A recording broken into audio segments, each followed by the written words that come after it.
들릴라가 삼손에게 자기 무릎을 베고 자게 하고 사람을 불러 그의 머리털 7가닥을 밀고 괴롭게 하여 본즉 그의 힘이 없어졌더라.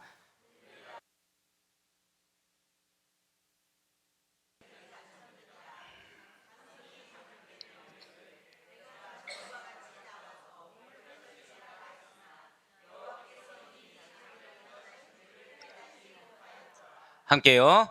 블레셋 사람들이 그를 붙잡아 그의 눈을 빼고 끌고 가사에 내려가 놋줄로 매고 그에게 옥에서 맷돌을 돌리게 하였더라. 아멘. 네, 그렇습니다. 이번 주는 말씀드린 대로 삼손, 그것도 바로 나실인 사사 삼손입니다. 이 사사기의 그 대표 인물 4명 중에 이제 마지막 인물이 되게 되겠고요. 우리는 지난 3주간 총 3명의 사사를 들을 수가 있었어요. 자, 첫 번째 사사가 누구였습니까?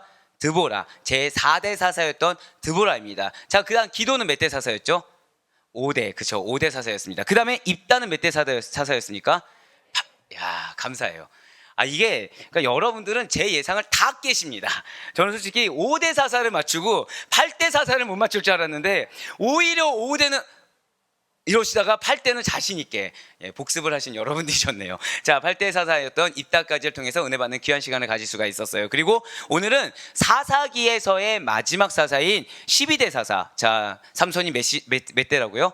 12대 사사, 바로 나실인 사사 삼손에 대해서 주님은 은혜를 예비해 두셨다라는 것이죠. 자, 여러분들이 너무나도 잘 아는 삼손입니다. 여러 가지의 어떤 에피소드를 다 아시겠지만 그 삼손의 이름은 과연 무슨 이름이겠습니까? 사실 삼손은 그 이름하는 바부터 벌써 다르다는 거예요. 저 일단 고백하실게요. 태양의 아들. 네, 삼손의 이름은 무엇이라고요? 태양의 아들이라는 거죠. 즉 강건함과 튼튼함을 아예 타고난 사람입니다. 그러니까 태어날 때부터 강건했어요. 태어날 때부터 튼튼했다는 것이죠. 태어날 때부터 성경에 나온 인물 중에서는 이 육체적인 힘에 있어서 타의 추종을 불허하는 특출난 사람이 바로 태어날 때부터 그렇게 각별했고 특별했던 사람이 삼손이라는 거예요. 진실로 하나님께서는 40년간 블레셋의 압제에 시달리고 있었던 이스라엘을 구하기 위해서 다른 누군가가 따라하기 힘든 특별한 능력, 특별한 재능을 가진 삼손이라는 사사를 이스라엘에게 허락해 주셨다는 것이죠. 자, 이러한 삼손은 단지파 출신입니다. 단지파 출신의 소라 땅에 거주하던 마노아와 아이를 임신하지 못하는 여인 사이에서 태어난 인물이 바로 삼손이었다는 거예요. 자, 맞습니다. 삼손의 아버지의 이름은 나와 있어요. 하지만 어머니의 이름은 안 나와 있고, 어머니는 무엇이라 표현하고 있습니까? 아이를 낳지 못하는, 아이를 임신하지 못하는 여인이라고만 표현되어 있습니다. 그리고 삼손은 이제 여러분들이 잘 알고 계시고 반드시 기억해야 되는, 저 일단 고백하실게요. 하나님께 바쳐진 나실인, 이걸 기억하셔야 돼요. 삼손하면 대부분은 들릴라, 마노아의 턱뼈 이런 것들을 기억하시는데, 그 이전에 가장 기본적인 본질은 무엇입니까? 나실인인데 누구에게 바쳐졌다고요? 하나님께 바쳐진 나실인이었다는 거예요. 이러한 삼손을 통해서 하나님께서는 이스라엘 모든 백성들을 이 블레셋의 손에서 구원하기를 원하셨고 또 그렇게 시작하셨다는 것이죠. 바로 사사기 13장 5절의 말씀입니다. 보라, 내가 임신하여 아들을 낳으리니 그의 머리 위에 삭도를 대지 말라. 이 아이는 태에서 나옴으로부터 하나님께 바쳐진 나실임이 되니라. 그가 블레셋 사람의 손에서 이스라엘을 구원하기 시작하리라 하시니. 아멘. 자, 지금 부모님이 지금 드리겠습니다, 바치겠습니다고 이야기했나요? 아닙니다. 하나님이 아예 처음부터 예정하셨다는 거예요. 처음부터 하나님께 바쳐진 나실인이 될 거야 라고 말씀해 주셨다는 것이죠. 그렇습니다. 하나님께서는 하나님 당신께 바쳐진 이 나실인 삼손을 통해서 이스라엘을 블레셋의 손에서 구원하시기 시작했다는 거예요. 자, 제가 방금 무엇이라 표현했습니까? 삼손이 나온 그 순간부터, 그러니까 예정된 그 순간부터 이미 구원의 섭리는 시작했다는 것이죠. 자, 절대 고백하시겠습니다. 나로 인해 우리의 가족이 구원받습니다. 아멘? 이것이 여러분들이 아멘으로 믿는 그 순간부터, 더불어서 여러분들의 가족이 반드시 믿음으로 변화될 것을 믿는 그 순간부터, 또한 여러분들의 사업장이 주님의 사업장으로 변화될 것을 믿는 그 순간부터 사실 여러분들이 무엇을 깨닫게 되냐면, 내가 낳을 때부터 난 하나님의 예정하심이 있었구나. 나로 말미암아 내 사랑하는 남편 쪽이, 내 사랑하는 아내 쪽이 구원의 섭리가, 구원의 경륜이 이미 시작되었구나라는 걸 깨닫게 된다는 거예요. 자, 지금 삼손이 태어났을 때 이스라엘 백성들이 뭐 지금 블레셋의 압제에서 벗어날 기미가 보였습니까? 안 보였습니까? 전혀 보이지 않았음에도 불구하고 하나님은 태중에서부터 이미 예정하셨다는 거예요. 저 따라 고백하실까요? 나를 향한 하나님의 계획. 그것이 어디서부터라고요? 태중에서부터 이미 예정하고 계시다는 것이죠. 그렇습니다. 하나님께서는 그래서 삼손의 출생에 대해서 그 이스라엘의 구원과 밀접한 연관을 갖고 계셨다는 거예요. 즉 삼손은 단지 마노아와 임신하지 못한 여인, 이 가정의 간구나 소망에 의해서 태어난 아이가 아니라는 것이죠. 자, 이걸 기억하셔야 된다는 거예요. 삼손은 그 부모의 소망, 그 가정의 필요의 간구에 의해서 태어난 것이 아니라는 것입니다. 저는 여러분들을 위해서 기도할 때 사실은 항상 매번 똑같은 패턴을 반복합니다. 일단 가슴이 아파요. 어렵습니다. 두 번째 마음은 막막합니다. 이제 기도하다 보면 왜 저도 현실적인 눈으로 바라보는 것들이 있을 거 아니에요. 막막합니다. 그럼 세 번째는 깨집니다. 깨져요. 항상 말씀으로 깨지고 그 가운데 소망의 확신으로 깨집니다. 그럼 네 번째는 무엇을 보게 하시냐면 하나님이 어떻게 역사하시는지 그걸 보게 하신다는 거예요. 근데 이게 한 번 경험하면 될 것 같지만 두 번째, 세 번째 항상 매번 똑같다는 거예요. 사람의 대상만 달라질 뿐이지 여전히 저는 저의 연약함, 저의 믿음 없음을 발견하게 된다는 거죠. 사랑하는 여러분들, 하나님께서 여러분들을 사랑하십니다. 믿으십니까? 여러분들을 향한 언약이 있습니다. 믿으십니까? 그런데 누가 그걸 의심한다고요? 제가. 네. 제가 자꾸 흔들린다는 거예요. 저도 모르게 인간적인 면모를 보게 됩니다. 환경적인 연약함을 보게 된다는 거예요. 그런데 하나님께서는 그렇게 말씀하지 않으신다라는 거죠. 하나님께서는 여러분들을 사랑하사 여러분들의 약속을 주신 것은 하나님의 사명이 이미 여러분들에게 주어졌다는 거예요. 여러분들의 태중에 있을 때부터 그 사명이 이미 주어졌고 그것은 이미 운행되고 있다는 거죠. 그런데 중요한 것은 여러분들이 지금 처한 상황들이라는 게 있다는 거예요. 그 사명과 별개로 그 상황 가운데 지금 여러분들이 어떤 누군가는 사람으로, 누군가는 환경으로, 누군가는 물질로 어려움을 겪을 만한, 그러니까 마음을 집중하기 힘들 만한 상황이 주어진다는 거죠. 기도 제목이라고 머리는 알고 있어요. 근데 내가 기도하는데 해결책이 보입니까? 안 보입니까? 전혀 보이지 않아요. 변화가 보입니까? 안 보입니까? 전혀 보이지 않다는 거예요. 그런데 하나님이 이 말씀을 주신다는 거죠. 지금 삼손은 자, 가정 가운데 자녀가 있어야 됩니까? 없어야 됩니까? 이 당시 때 자녀가 있는 게 축복이에요. 이 당시 때 당연히 남자아이를 낳아야 돼요. 당연히. 그런데 지금 중요한 것은 지금 아이가 없는 집안이라는 거죠. 그럼 이 가정의 필요는 무엇입니까? 아이예요. 아이. 그런데 하나님은 그 가정이 필요해서 주신 아이가 아니라는 것입니다. 자, 저 따라 고백하실게요. 나의 가족은 나의 필요 때문에가 아닙니다. 이걸 기억하셔야 된다는 거예요. 나의 가정이 나의 필요 때문에 주어진 것이 아니라는 거예요. 나의 가정이 내 눈에 보이는 어떠한 해결을 위한 그러한 도구로서 주어진 것도 아니고요. 나의 가정의 구성원들이 지금 이것이 내가 봤을 때 걸어가야 될 그 길을 위해서 주어진 존재들이 아니라는 것이죠. 하나님께서 여러분들에게 주신 언약처럼 여러분들의 배우자, 여러분들의 자녀를 향한 구원의 섭리가 있음을 반드시 믿으시길 바랍니다. 그런데 이것이 내 눈에 보이지 않을 수 있다는 거예요. 누구처럼요? 삼손처럼.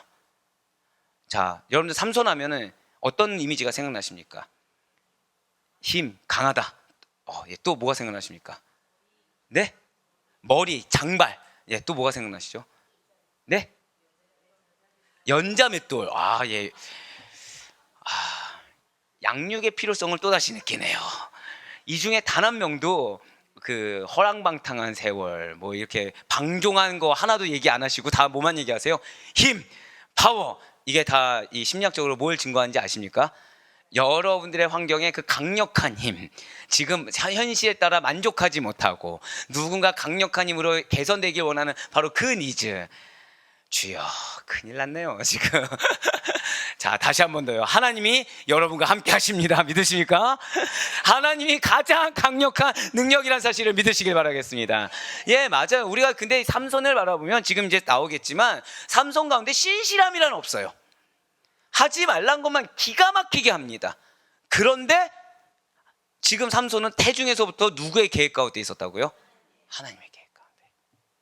어쩌면 여러분들의 배우자가 여러분들의 자녀가, 그리고 여러분들의 어떤 붙여진 영혼들이 신실은커녕 믿음 없음, 패역함, 배은망덕. 아멘.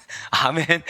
지금 패역하면서 아멘이 나왔어요. 지금 저기 제가 알기로는 저분 자녀가 지금 저 뒤에 있거든요. 지금 저도 모르게 저길 보네요. 패역함. 네. 자, 그런 모습이 보여질 수도 있어요. 그러니까 즉 지금 무언가 일을 해나가는 데 있어서 믿음직스럽지 못할 수도 있습니다. 그리고 무언가 변화될 시기가 왔는데 변화란 거는 보이지 않을 수도 있다는 거예요. 하지만 사는 여러분들, 오늘 새벽부터 지금까지 여러분들을 위한 기도의 공통점은 무엇인지 아십니까? 저도 한번 더 고백하실게요. 나의 어깨에 호마노가 있습니다. 자, 이 말도 기억하시죠? 여러분들은 영적 대표라는 거예요. 여러분들은 영적 대표고, 여러분들을 통해서 여러분들의 가족을 향한 은혜는 끊이지 않는다는 사실을 반드시 믿으시길 바라겠습니다. 마치 누구처럼요? 대제사장처럼, 대제사장의 제사를 통해 누구의 제사를 받은 것으로 여겨주셨습니까? 이스라엘 백성들의 제사를 받은 것으로 여겨주신 것처럼, 여러분들의 자녀, 여러분들의 배우자, 여러분들의 붙여준 영혼들이 먼저 여러분들이 믿어야 된다는 거예요. 무엇을 믿어야 된다는 거예요? 하나님의 섭리 가운데 태어났다. 하나님의 섭리 가운데, 경륜 가운데 놓여져 있다. 지금 내 눈에는 패역하고 배은망덕하고 전혀 정신 차리지 못하는 모습만 보여질 수 있고, 전혀 이를 해결해 나갈 능력조차 보이지 않으며 예수님을커녕 자기 밥벌이도 제대로 못하는 것처럼 보여질 수 있지만, 하나님께서 나의 믿음으로 말미암아 그 자녀, 그 배우자, 그 영혼에 대한 당신의 계획을 깨닫게 하실 것이고 발견하게 하실 것이며, 그 가운데 그 영혼이 마치 삼손과 같이, 다른 영혼들 같이 어떻게 변화될 것인지 분명히 보여주실 것이다. 아멘. 그걸 믿기를 원하신다는 거예요. 지금 삼손은, 다시 말씀드립니다, 태어남부터 그 가정의 필요에 의해서 태어난 것이 아닙니다. 가정에서 막 간구해서 태어난 것이 아니에요. 누구의 의지로, 누구의 계획으로 태어난 것입니까? 하나님이에요. 하나님의 의지, 하나님의 뜻하시, 하나님의 계획 가운데 태어난 삼손이고 여러분들의 자녀이며 여러분들의 배우자는 사실을 반드시 믿으시길 바랍니다. 물론 지금 연약할 수 있어요. 하지만 그것이 끝이 아니라는 것이죠. 네, 그렇습니다. 하나님의 구속사의 큰 틀에서 볼 때, 물론 삼손은 마노아와 임신하지 못한 여인이라는 부부를 통해서 출생한 것은 맞을 수가 있어요. 네, 어쩌면 그들의 필요가 채워진 것처럼 보여질 수도 있을 것입니다. 하지만 궁극적으로는 이스라엘의 구원을 이제는 시작하겠다라고 작정하신 하나님께서 하나님 자신에게 바쳐진 나실인 삼손을 태어나게 만드셨다라는 것이죠. 즉 이걸 좀 더 이해하기 편하게 말씀드리면 예수님을 생각하시면 좋아요. 자, 예수님이 누구에게서 나셨습니까? 요셉과 마리아의 육신을 통해서 나오게 하셨습니다. 그들을 통해서 출생한 것이 맞아요. 하지만 예수 그리스도의 나심은 누구의 의지입니까? 바로 그거라는 거예요. 예수 그리스도의 나심은 하나님의 구속사적인 그 관점과 의미에서 바라볼 때 인류 구원의 시작이라는 것에 진정한 의의가 있는 것과 마찬가지라는 거죠. 요셉과 마리아의 자녀로 태어났다라는 의미보다 인류 구원의 시작이라는 하나님의 뜻하심에 진정한 의의가 있다는 것과 마찬가지라는 거예요. 즉, 절대 고백하실게요. 나의 자녀는, 나의 배우자는 하나님의 뜻하심이 있습니다. 아멘? 이게 진정한 의의가 돼야 된다는 거예요. 여러분들의 기도가 바뀔 수 있길 간절히 소망합니다. 여러분들의 기도가 제발 내 사랑하는 형제가 이렇게 바뀌게 해주세요, 자매가 이렇게 바뀌게 해주세요, 자녀가 이렇게 바뀌게 해주세요 라고 하기 이전에 주여, 절대 고백하실게요. 내가 믿겠나이다. 아멘. 먼저 나의 믿음을 고백할 수 있어야 돼요. 내 가족들은, 나에게 붙여준 영혼들은 하나님의 구속사 가운데, 하나님의 뜻하신 가운데 이 땅 가운데 나왔고, 그 가운데 나에게 선한 동역자로 한 가족을 이루게 하시고, 나의 선한 동역자로 한 믿음의 지체를 이루게 하셨다는 사실을 내가 먼저 믿어야 된다는 거죠. 내가 먼저 믿으면 지금 예를 들어서 자녀의 결혼 문제, 직장 문제, 취업 문제 이런 것들이 보이는 것이 아니라는 거예요. 무엇만 보이겠습니까? 하나님의 역사하심을 바란다는 거예요. 내 간구의 역사하심이 아닙니다. 온전히 하나님께 쓰임받는 거, 온전히 하나님께 영광 올려드리는 거. 그래서 하나님의 향기, 그리스도의 향기를 드러내는 그 증거, 그거를 바라게 되는 것이지 이 문제 해결의 증거 이걸 바라는 것이 아니게 된다는 거예요. 네, 그렇습니다. 블레셋의 손에서 이스라엘을 구원하시고자 작정하신 하나님께서는 삼손을 연약한 한 가정에서 출생하게 만드셨다는 것이죠. 이스라엘 구속이라는 큰 뜻을 이루기 위한 하나님께서는 삼손을 이 땅 가운데 하나의 생명으로 태어나게 하셨다는 것이죠. 그렇습니다. 여러분들 반드시 기억하시길 바라요. 삼손의 출생, 삼손의 태어남이라는 것은 곧 저 따라 고백하실게요. 사명으로 연결됩니다. 그렇습니다. 사명으로 연결된다는 거예요. 그렇기 때문에 자, 이 부분 반드시 기억하세요. 하나님께 바쳐진 나신이라는 정체성이 삼손의 삶에서 전부가 되어야 할 만큼 매우 중요했다라는 것입니다. 자, 제가 방금 뭐라 말씀드렸어요? 삼손의 태어남이라는 것이 무엇과 연결된다고요? 사명과 연결된다고 말씀드렸습니다. 그렇기 때문에 삼손에게 있어 가장 중요한 것은 무엇이다? 정체성이 가장 중요하다는 거예요. 즉, 여러분들 정말로 여러분들을 자녀가 변화되길 원하고 배우자가 변화되길 원하고 직장 상황이나 어떤 공동체 상황이 변화되길 원하십니까? 그렇다고 한다면 여러분들의 믿음이 먼저 이 믿음이 돼야 된다는 거예요. 저 영혼의 태어남이 사명이 있기 때문에 태어나게 하신 줄 믿습니다. 그럼 이 고백이 무엇으로 연결되고 무엇이 가장 중요하게 된다고요? 하나님께 바쳐진 그리스도인이라는 정체성이 그 자매, 형제, 자녀의 배우자의 삶에 전부가 될 만큼 매우 중요하게 여겨지게 된다는 거예요. 그렇습니다. 우리에게 있어 가장 중요한 것은 절대 한번 더 고백하실게요. 정체성이 정말로 중요해요. 정체성을 놓쳤을 때 사명을 놓치게 됩니다. 정체성을 놓쳐서 사명을 놓쳤을 때 사실 나의 태어남에 대한 이유의 근거, 이유의 원인 이런 것들을 우리가 놓치다 보니까 어떻게 살게 돼요? 현실에만 집중하게 된다는 거죠. 나의 태어남의 원인을 모르다 보니까 나를 하나님께서 왜 태어나게 하셨는지 이 사명에 대해서 명확하지 않게 여겨지다 보니까 무엇 때문에요? 정체성을 놓쳐서. 그러다 보니까 무엇에 집중합니까? 현실에만 집중하는 거예요. 믿음이 있노라면서도 계속 내 머릿속에 있는 기준, 해결 방법은 말씀이 아닙니다. 믿음적인 것도 아니에요. 하나님을 의뢰하는 믿음은 아니에요. 그저 현실적인 판단, 현실적인 해결, 현실적인 문제의 극복 여기에만 몰두하게 된다는 것이죠. 하지만 사랑하는 여러분들, 정체성의 중요성을 깨달을 수 있는 여러분과 제가 되길 간절히 소망합니다. 네, 그렇습니다. 삼손의 삶에서 사실은 제일 중요한 게 지금 무엇이라고요? 정체성이라는 거예요. 그것도 나신이라는 정체성입니다. 그것도 하나님께 바쳐진 나신이라는 정체성이 가장 중요하다는 거예요. 그렇다고 한다면 삼손의 정체성이라고 지금 계속해서 강조했던 나신이란 과연 무엇이겠습니까? 나신은 어떤 자를 의미하는 것일까요? 나신은 지금 앞에서 나왔던 대로 하나님께 바쳐진 자, 하나님께 드려진 자, 죄에서 떠나 성별되어 하나님께 드려진 자라는 뜻을 가지고 있다는 거예요. 즉 나신이는 하나님을 위해서만 봉사해야 됩니다. 하나님을 위해서만 헌신하기 위해서 세상으로부터 나 자신을 구별하여 선한 사람을 나신이라고 가리킨다는 거죠. 이러한 나신에 두 가지 종류의 나신이 있다는 거예요. 첫 번째 먼저는 일정 기간 동안만 헌신하는 일시적인 나시린이 있습니다. 자, 첫 번째 나시린은 어떤 나시린이라고요? 일시적인 나시린이에요. 두 번째는 일평생 헌신하는, 절대 고백하실까요? 종으로서 나시린이라는 거예요. 첫 번째는 일시적인 나시린, 두 번째는 종으로서 일평생 헌신하기로 나의 생명이 나의 삶이 모두 다 주님의 것이라고 드려지는 종으로서의 나신이 존재한다는 거죠. 다만 삼손의 경우처럼 좀 독특하게 하나님의 강권적인 명령으로 내가 서원하는 것이 아니라 하나님의 강권적인 명령으로 시행되는 경우도 있다라는 거예요. 자, 그런데 이러한 나신의 규정이 네 가지가 있습니다. 일반적으로 세 가지라고 알고 계시는데 네 가지가 있다는 것이죠. 이 규정은 자, 숙제예요. 여러분들 써놓으세요. 민수기 6장 2절부터 6절. 예배 이후에 꼭 읽어보시라는 숙제인 것입니다. 제가 요약해서 말씀을 드릴 거예요. 민수기 6장 2절부터 6절까지 잘 나타나 있다는 거죠. 요약해서 정리해서 말씀드리면 첫 번째는 자신의 몸을 절 따라 고백하실게요. 정결하게 보존해야 한다. 네, 그러니까 한순간 정결한 것이 아니라 정결하게 유지해야 된다는 거예요. 정결하게 계속해서 보관하고 전할 수가 있어야 된다는 것이죠. 두 번째는 무엇입니까? 저 따라 고백하실게요. 술을 금하라. 예, 술을 먹지 말라는 거예요. 평생에 어떤 일에도 술을 가까이 대서 안 되는 것입니다. 세 번째가 무엇이냐? 저 따라 고백하실게요. 시체를 가까이 하지 말라.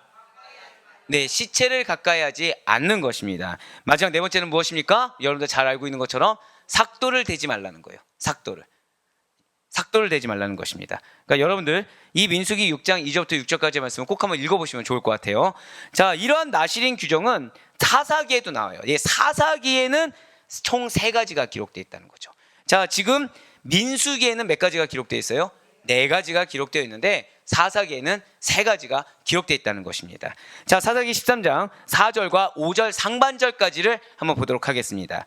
그러므로 너는 삼가 포도주와 독주를 마시지 말며 어떤 부정한 것도 먹지 말지니라. 보라, 내가 임신하여 아들을 낳으리니 그의 머리 위에 삭도를 대지 말라. 아멘. 지금 여기에서 보신 것처럼 지금 포도주를 먹지 않는 거, 술을 먹지 않는 거, 부정한 것을 가까이 하지 않는 거, 삭도를 대지 않는 거, 이렇게 3가지를 지금 말을 하고 있는데, 자, 삼손은 이러한 나실인 규정을 잘 지켰습니까? 아니라는 거예요. 삼손은 다 지키지 못했습니다. 아니, 정확히는요, 나실인의 4가지 규정을 전부 다 어겼다는 거예요. 태어날 때부터 구별됐는데, 태어날 때부터 남달랐는데 그의 삶을 보니까 어떻다고요? 태어났을 때 그거와 달리 다 어겼다는 것이죠. 사랑하는 여러분들, 우리가 절대 간과해서 안 되는 사실이 있습니다. 그것이 무엇이겠습니까? 모태신앙이라고 해서 신앙이 보장된 것이 아니라는 거예요. 여러분들이 믿음이 있어요. 부모님이 믿음이 있어요. 그것이 믿음의 보장성을 주장해 주는 것은 아니라는 것입니다. 저 따라 고백하실게요. 신앙교육. 이것이 정말 중요합니다. 그런데 신앙교육의 시작은 무엇인지 아시겠습니까? 내 입술이 아니에요. 저 따라 고백하실게요. 나의 삶. 나의 삶이 신앙의 본이 되어야 됩니다. 나의 삶을 통해서 자녀가 그것을 자연스럽게 받아들일 수가 있어야 돼요. 나의 삶을 통해서 아, 이것이 신앙이구나, 아, 우리 어머니 아버지 모습이 신앙이구나 하는 걸 깨달을 수 있어야 되는 것이지, 입술로 교육을 해요. 근데 삶적으로 본이 안 돼요. 이것은 신앙교육을 안 하니만 못하다는 것이죠. 하지만 사랑하는 여러분들, 여러분들의 자녀가 정말로 태어났을 때 주신 언약의 말씀, 태어났을 때 주신 사명이 온전히 성취되기를 원한다고 하신다면, 그래도 믿는 집 가정이니까가 아닙니다. 이것은 여러분들이 자녀를 출가시킬 때도 마찬가지예요. 자녀를 출가시킬 때 여러분들이 절대 안심해서는 안 되는 가정이 믿는 가정이니까 라는 말 뒤에 숨어서는 안 된다는 것이죠. 끝까지 기도하고 끝까지 인내하며 끝까지 여러분들의 모습을 통해 그리스도를 증거해야 될 사명이 끝까지 있음을 반드시 믿으시길 바라겠습니다. 믿는 집 가정이니까라는 기대감을 갖게 되면 하나님은 그 기대가 얼마나 헛된 것인지를 깨닫게 하실 거예요. 더불어서 내가 지금 믿음이 있으니까, 내가 그동안 열심히 교회를 같이 나왔으니까 라는 말 뒤에 내가 숨어 있게 된다고 한다면 자녀의 신앙이 그런 걸로 지켜질 수 없는 것이 어떤 것인지를 보여주게 된다는 것이죠. 사랑하는 여러분들, 바쁜 거 아시죠? 근데 제가 왜 가정 예배를 빠뜨리지 않는지 아십니까? 이유는 하나예요. 그 가정 예배를 통해서 저희 자녀들이 이렇게 뭐 말씀을 깊이 있게 한다 기대하지 않습니다. 저는 딱 하나 바라는 거예요. 무엇을 바랄까요? 절대 고백하실게요. 습관. 예배 습관이에요. 아시다시피 저희 이제 큰애와 저희 집은 이제 그래도 목회자를 다 선대하는 집안입니다. 목회자를 이렇게 꿈을 꾸는 친구도 있을 정도로. 그렇다고 한다면 뭐가 중요할까요? 예배 습관이라는 게 중요해요. 목회자로서. 지금 많은 교회가 지금 얘기를 들었는데 추석 연휴 때 예배를 안 드리는 교회들이 꽤 많습니다. 저는 그거에 대해서 뭐라고 왈가왈부할 수 없어요. 하지만 제가 배워왔고 그리고 제가 갖고 있는 신앙관에서는 예배는 절대 폐해지면 안 됩니다. 예배는 그날에 주실 말씀의 은혜가 있기 때문에 다른 걸로 대체할 수가 없어요. 그래서 제가 여러분들 가정마다 신방을 갈 때 같은 말씀을 가져간 적이 한 번이라도 있나요? 왜 없죠? 가정마다 다르기 때문이라는 거예요. 즉 예배가 삶이 되어야 되고 예배는 필수가 되어야 되며 그 예배에 있어서 누구라도 땅에 떨어진 부스러기로 만족하는 일은 없어야 된다는 것입니다. 그런데 제가 지금 그럼 저희 자녀들에게 무엇을 기대하지 않는다고 했죠? 뭐 예배를 드렸다고 해서 말씀이 깊이가 푹 들어가고 태어날 때부터 지금 뭐 중학생 애들이 남다른 신앙관을 가지고 기대하지 않습니다. 기대하지 않아요. 언제든지 무너질 수 있다는 경각심을 갖고 있습니다. 이유는 왜냐하면 이 세대가 악하기 때문이라는 거예요. 지금 전도사 친구들을 준비한 친구들 만나서 얘기하면은 성경을 공부하는 것을 좀 게을리합니다. 이유가 왠지 아십니까? 이유는 지금 총신대학교의 커트라인이 낮아졌기 때문이에요. 또 그 다음에 옆에 있는 지체들이 그 정도로 열심히 하는 친구들이 없는 겁니다. 즉 환경도 열심히 안 해도 돼요. 주변의 사람들도 열심히 안 해도 돼요. 그러니까 어떻게 해요? 상대적으로 어떤 프로그램은 열심히 연구하고 공부를 하는데 말씀은 열심히 안 한다는 것이죠. 자, 그런데 그 말씀을 열심히 안 하는 기준은 누구입니까? 하나님인가요? 아니라는 거예요. 사랑하는 여러분들, 여러분들의 자녀 양육을 위해선 기준이 철저하게 절 따라 고백하실게요. 우리 가정의 기준은 하나님입니다. 말씀입니다. 이것을 잊지 않을 수 있는 여러분과 제가 되길 간절히 소망합니다. 옆에 가정이 어떻게 했으니까, 옆에 사람이 어떻게 했으니까, 그러면서 나의 또 기대는 내가 그렇게 살지 못하면서 자녀의 신앙, 배우자의 신앙은 엄청 높고 견고하길 바라는 그러한 어불성설의 행동이 아니라 하나님이 주신 말씀대로, 하나님이 주신 마음대로 온전히 드려질 수 있는 여러분과 제가 되길 간절히 소망합니다. 네, 그렇습니다. 지금 삼손은 아예 하나님께서 택정하신 영혼이었어요. 하나님께서 나신으로 태어나게 될 거라고 말씀해 주셨어요. 그런데 그 부모가 삼손을 봤을 때 기대감에 충족했겠습니까? 못했겠습니까? 전혀 못했다는 거죠. 그럼 부모로서 마노아와 그 아이를 임신하지 못하는 여인, 그 어머니로서 가장 최우선은 무엇이겠습니까? 애가 힘이 좋아서 좋아하는 거예요. 하나님이 택정해서 좋아하는 거예요. 그것이 아니라는 것이죠. 끝까지 하나님께 매어 있는 것에 포커스를 뒀어야 된다는 거예요. 나실인의 포커스를 둘 수가 있어야 된다는 것이죠. 나실인의 첫 번째 약속이 무엇입니까? 자신의 몸을 정결하게 보존해야 하는 거예요. 자, 그런데 좋아요. 삼손은 부모가 또 그렇게 했다고 하더라도 삼손 스스로도 그 길을 택하지 않았어요. 딥나 여인은 물론 가사의 기생과 음행함으로 말미암아 성결의 의무를 어겨버렸다는 것이죠. 이렇게 삼손이 이방 여인인 딥나 여인과 결혼한 것은 그의 인생과 신앙엘로에 이미 문제가 발생했음을 보여주고 있다는 거예요. 자, 사랑하는 여러분들, 반드시 기억하시길 바라요. 하나님께서는 여러분들을 정말 사랑하십니다. 믿으십니까? 여러분들의 가정을 사랑하십니다. 믿으십니까? 그렇기 때문에 여러분들의 가정 가운데, 여러분들의 인생 가운데 문제가 있다면, 아니 정확히는 하나님이 보시기에 이것은 문제야, 나중에 이것은 정말로 뭔가 더 큰 문제를 야기할 만한 그런 근거가 있는 상태야. 그러니까 어떤 외형적인 거 말고 내면적이거나 그 외형적인 어떤 습관에 있어서도 이것이 문제가 될 만한, 여겨질 만한 일이 있다고 한다면 하나님께서는 반드시 발견하게 하십니다. 여러분들을 통해서 이 문제를 외면하거나 모른 척할 수 없게끔 만드신다는 거죠. 그런데도 불구하고 외면하면 결국 뭐가 되는 거예요? 죄가 되는 거예요. 그러니까 하나님은 여러분들로 하여금 마음에 거리낌이 있게 하든, 그 문제가 아예 현실화돼서 기도를 하게 하든 그렇게 만드신다는 거예요. 그런데 여기서 사단은 우리를 현혹한다는 거죠. 문제가 문제이게 발견할 수 없게 만든다는 거예요. 그러니까 외형적인, 외면적인 문제만 가지고 기도하게 합니다. 그 내면적인 상태를 분별하거나 사실 이것이 나온 근간이 어디서 나온지를 보지 못하게 한다는 거예요. 하지만 하나님께서는 여러분들을 사랑하시기 때문에 그 문제가 큰 누룩이 되어서 여러분들 인생에 크나큰 위협이 될 것 같으면 반드시 발견하게 하신다는 거죠. 마음이 어렵다 하도 발견하게 하십니다. 문제가 터지게 하서라도 발견하게 하십니다. 삼손이 그러하다는 거예요. 지금 삼손은 블레셋의 복성 땐 딥나에 갔습니다. 그런데 거기서 딥나의 여인을 보고 사랑에 빠지게 됐다는 거예요. 자, 삼손의 부모님은 이러한 삼손에 대해서 뭐라고 했겠습니까? 당연히 반대했죠. 당연히 반대했죠. 그렇습니다. 지금 삼손은 힘이 세요. 자, 당시에 블레셋에 복속된 이스라엘 백성들이에요. 자, 힘이 세면 선대를 받을까요, 못 받을까요? 당연히 선대받겠죠. 남성 우월주의입니다. 남성 우월주의인데 기능이 있고 힘이 좋으면 당연히 선대받을 수밖에 없다는 거예요. 자, 그래서 그러한 삼손이었는데 지금 삼손의 결혼이 문제인 것을 부모는 발견했다는 거예요. 누가 발견하게 하셨겠습니까? 하나님께서 그 부모님을 주장했다는 거예요. 이 결혼은 문제가 있어라고. 그런데 부모님의 그러한 반대에도 불구하고 삼손은 자신의 감정을 따라, 자신의 정욕을 따라 결혼해 버렸어요.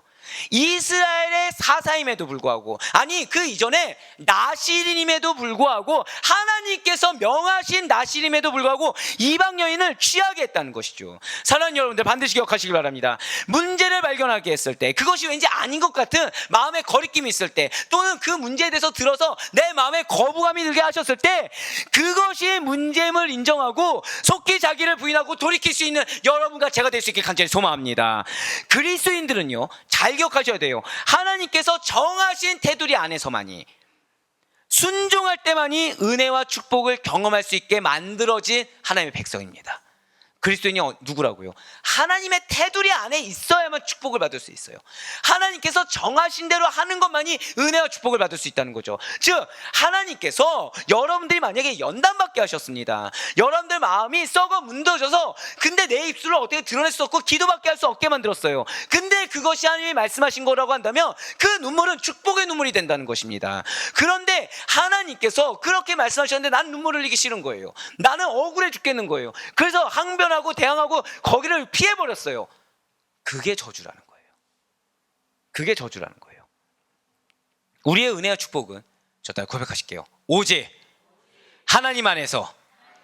그렇습니다. 우리의 은혜와 축복, 오직 하나님 안에서만 누릴 수 있다는 사실을 반드시 기억하시길 바라요.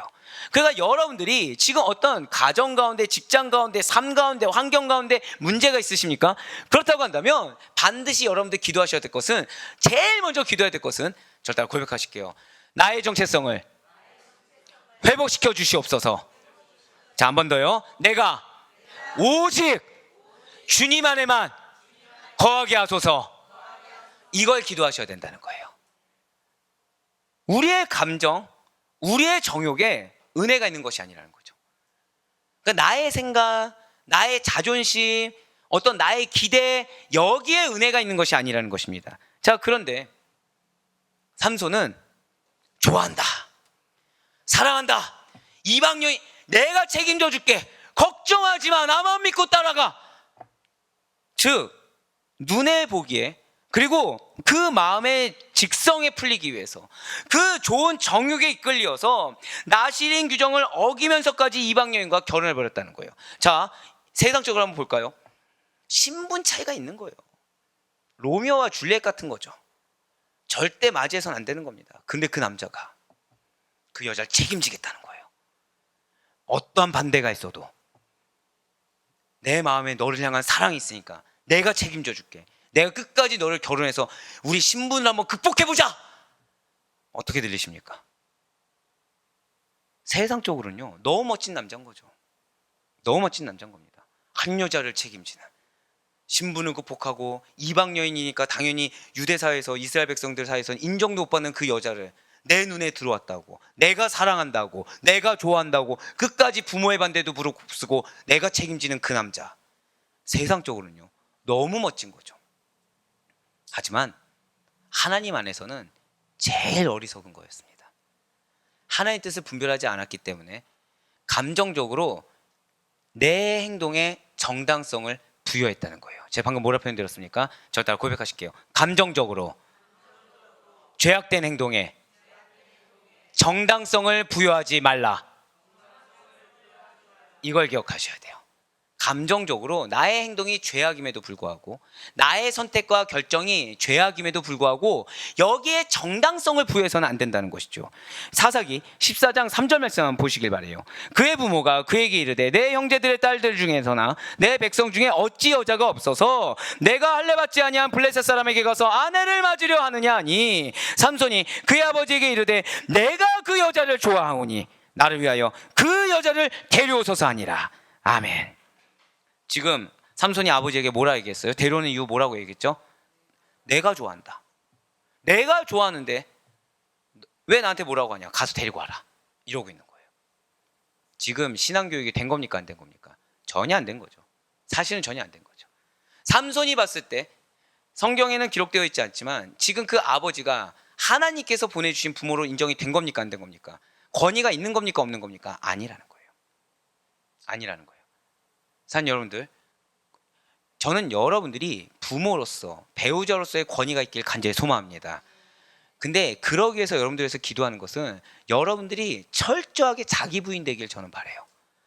철저하게 자기 부인돼서 여러분들의 어떠한 세상적인 성향, 마음 이런 걸 다 내려놓고 여러분들 통해서 자녀들이나 배우자가 여러분들을 바라봤을 때 그리스도의 말씀이 떠오르고 그리스도의 향기만이 떠오를 수 있기를 전 정말 간절히 소망하고 있습니다. 그런데 여기에 권위가 있다는 거예요. 여기에 능력이 있다는 것이죠. 여기에 여러분들의 권면한 말이 먹힐 수가 있다는 거예요. 하지만 여러분들의 모습 가운데 그리스도의 형상이 다가 아니에요. 그러면서 나는 내가 그래도 가정을 위해서 이렇게 희생하는데 내 집에 와서도 좀 편히 쉬어야지란 말 뒤에 숨어있다. 나는 그렇게 살지 못했으니까 너라도 잘 살아야 돼서 이렇게 얘기한다. 이미 끝난 거라는 거예요. 그럴 때 하나님은 자녀나 배우자 탓을 절대 하지 아니하십니다. 절대 고백하실게요. 내가 회개해야 합니다. 이걸 바라신다는 거예요.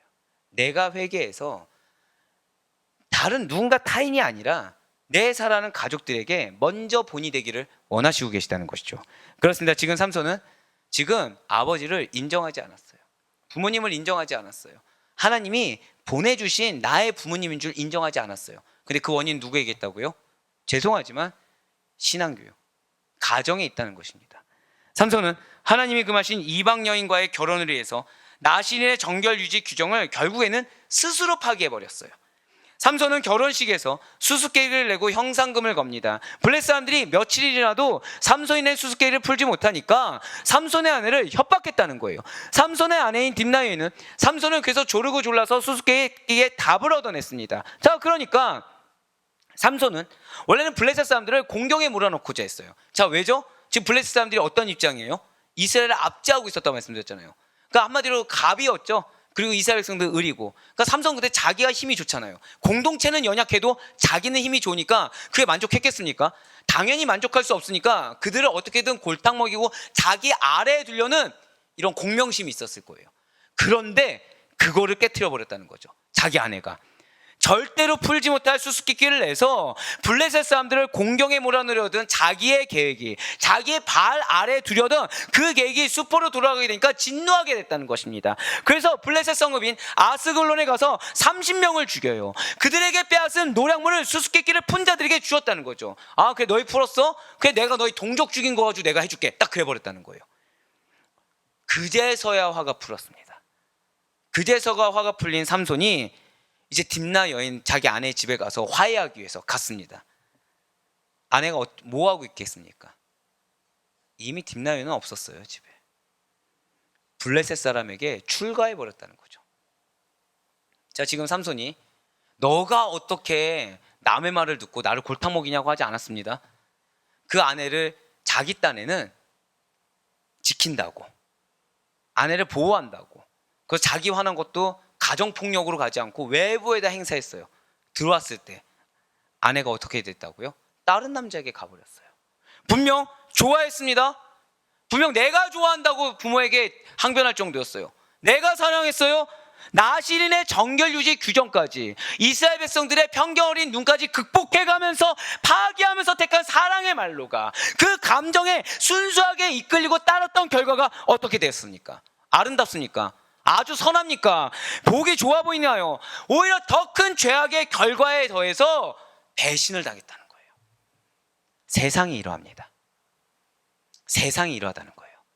우리가 감정에 솔직해지고 우리가 세상적인 요소에 솔직해졌을 때 그 감정과 세상적인 요소들은 이렇게 우리를 배신한다는 사실을 반드시 믿으시길 바랍니다. 오히려 지금 삼손은 버림을 받았습니다. 자기 딴에는 지킨다고 했는데 오히려 정체성을 놓치고 내가 지키고자 했던 것이 나를 배신을 했다는 것이죠. 세상은 마치 감정에 솔직한 것이 정직한 것이고 아름다운 것인 것처럼, 그것이 제일 멋져 보이는 것처럼 우리를 속입니다. 감정을 어떻게 그렇게 사람이 숨기냐, 위선적인 거 아니냐, 외식적인 거 아니냐 라는 표현을 써가면서 더 높은 가치를 가지고 살아가는 정체성을 부여한 우리를 매도합니다. 자기를 부인하는 것에 대해서 조롱해버려요. 그러나 사랑하는 여러분들, 우리는 반드시 기억하시길 바라요. 우리가 솔직해야 하는 대상은 우리의 감정이 아닙니다. 우리가 솔직해야 할 대상은 세상과 사람이 아니에요. 우리가 솔직해야 하는 것은 말씀 앞에, 하나님의 뜻 앞에 우리의 자세가 솔직해야 함을 믿으시길 바랍니다. 영원하기는커녕 변덕이 죽는 것 같고 무엇을 해도 만족이 없는 우리의 감정, 우리의 정욕, 우리의 탐심, 우리의 죄악이 우리의 솔직해야 될 대상이 아니라는 거예요. 우리는 말씀 앞에 솔직해져야 되고 말씀 앞에 순전해져야 되는 것입니다. 말씀 앞에 정직해져야 되고 말씀 앞에 아름다운 그리스도의 향기를 내가 맡고 또 내가 드러낼 수 있어야 된다는 거예요. 결국 감정 앞에, 아니 사실은 뭐 앞에 솔직한 거예요? 절대 고백하실게요. 죄악 앞에 솔직했던 삼손은 이방 여인 딥나에 멈춰지지 않았다는 거죠. 자, 지금 하나님이 왜 배신당하겠을까요? 마음으로 얼마나 슬프겠습니까? 마음으로 얼마나 허망하겠습니까? 그런데 하나님 이거 왜 경험하게 하셨죠? 그 순간이라도 돌이키라는 거예요. 그 순간이라도 회개하고 나신으로서 살아가라는 것입니다. 그런데 멈추지 않는다는 거예요. 왜요? 그것이 문제인지 인정하지 않았거든요. 자기는 억울하거든요. 지금 자기는 속상하고 억울하고 자기가 뭘 잘못했는지 모르고 있거든요. 이제는 좀 더 나아가서 가사의 기생인 소래골짜기에 들릴라까지 취하게 되면서 삼손의 무분별한 사랑 행로가 결국 그 자신을 파멸로 이끌게 되었다는 것입니다. 나실인 그 규정의 두 번째 약속이 무엇입니까? 술을 먹지 않는 거예요. 그런데 지금 삼손이 딥나 여인과 결혼하면서 7일간 잔치를 벌려요. 그러면서 흥을 돋구기 위해서 술을 마셨다는 것이죠. 바로 사사기 14장 10절과 17절의 말씀입니다. 삼손의 아버지가 여자에게로 내려가매 삼손이 거기서 잔치를 베풀었으니 청년들은 이렇게 행하는 풍속이 있음이더라. 자, 지금 어디로 갔어요? 거기서가 어디입니까? 딥나 여인이 있는 곳 블레셋이죠. 블레셋 청년들이 행하는 풍속은 결국 무엇입니까? 우상 숭배하는 풍속이겠죠. 이방의 풍속이겠죠. 자, 17절 말씀. 7일 동안 그들이 잔치할 때 그의 아내가 그 앞에서 울며 그에게 강요함으로 일곱째 날에는 그가 그의 아내에게 수수께끼를 알려주매 그의 아내가 그것을 자기 백성들에게 알려주었더라. 아멘. 이미 삼손은 나실인 규정의 세 번째 약속도 어긴 상태예요.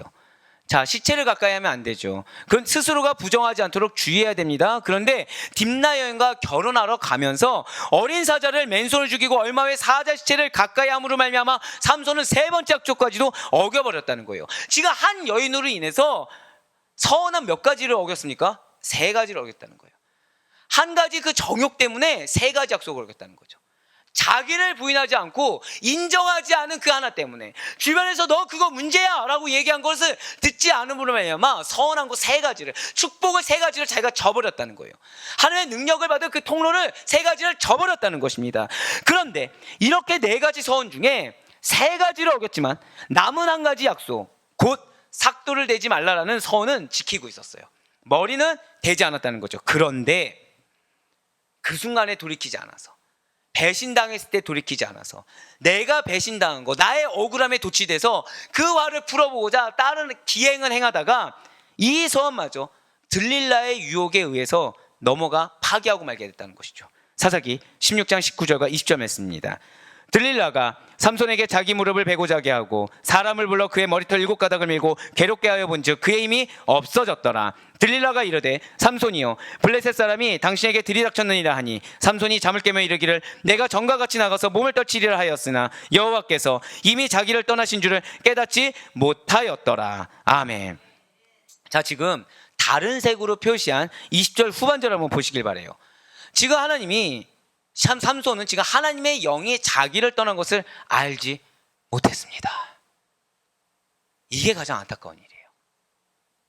이게 가장 안타까운 일입니다.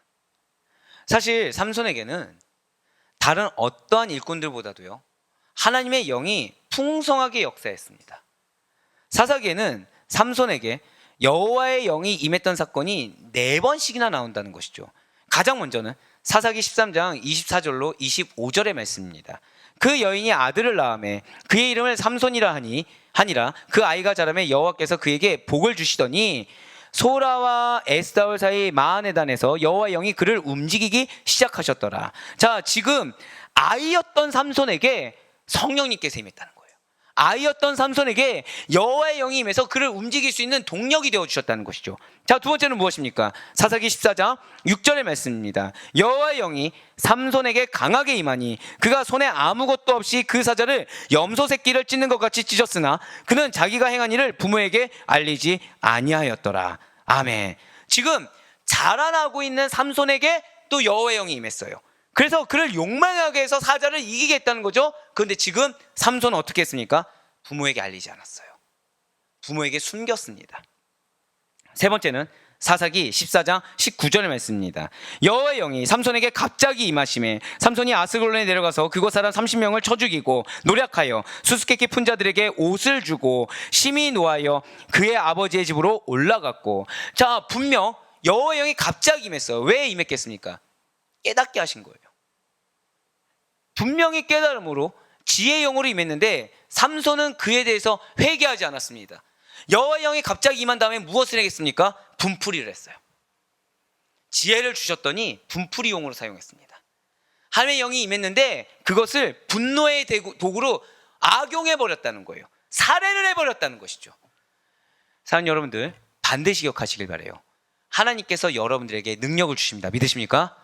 이것은 오직 하나님을 위해 주신 것인 줄 믿으시길 바랍니다. 그렇지 않을 때 우리는 얼마든지 악용할 수 있어요. 우리는 그것을 악한 도구로 쓸 수가 있습니다.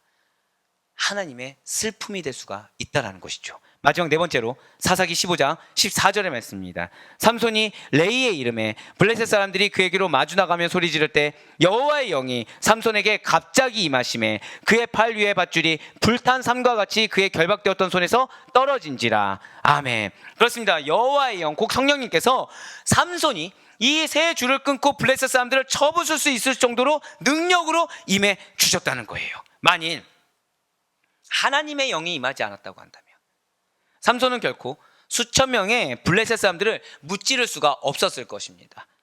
그러나 성령의 능력이 임하니까 삼손은 나귀 턱뼈만으로도 철병기를 가진 수천 명의 블레셋 군사들과 대항하여 싸울 수 있을 정도로 능력을 부여받았다는 것이죠. 그렇습니다. 사실은 삼손이 뛰어난 게 아니에요. 사실은 삼손이 힘이 좋은 것이 아닙니다. 사실은 삼손이 능력이 있고 권능이 있었던 것이 아니에요. 삼손의 진정한 무기는, 그의 진정한 능력은 바로 절대로 고백하실게요. 하나님의 권능, 이거라는 거예요. 할렐루야. 하나님의 권능이 삼손의 힘이었음을 믿으시길 바랍니다. 더불어서 여러분들에게 하나님께서 능력으로 임하신 줄 믿으시길 바랍니다. 그래서 우리가 지금 계속해서 우리 지금 9월 들어서서 기도하는 바가 있어요. 무엇을 두고 기도하라고 계속해서 말씀하십니까? 절 따라 고백하실게요. 성령 충만. 바로 그거예요. 혹시나 여러분들의 자녀의 변화를 원하십니까? 여러분들의 배우자의 변화를 원하십니까? 지금 현재 나온 문제 해결을 원하십니까? 여러분들이 먼저 성령 충만하시길 간절히 소망합니다.